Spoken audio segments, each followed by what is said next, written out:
Merhaba kıymetli takipçilerim. Ben sistem soğutma olarak yine sizlerle teknik videolar paylaşıyorum. Değerli takipçilerim, buzdolabım çalışıyor.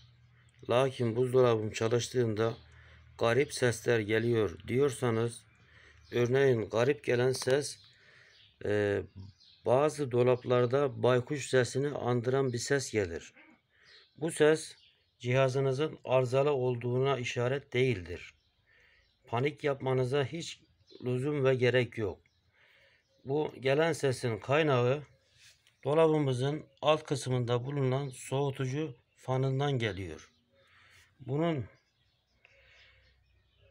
sesin giderilmesi ve tamiratı için bir adet eski diş fırçasına ihtiyacınız var. Sayın takipçilerim, bu fan motorumuz.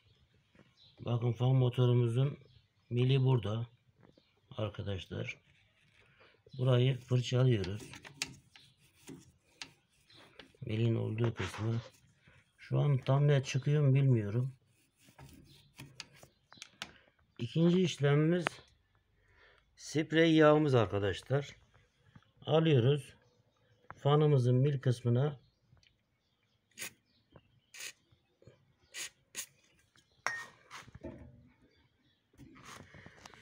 fanımızın rulmanı yağlandı. Artık ürünümüzde garip sesler gelmeyecek. Hoşça kalın.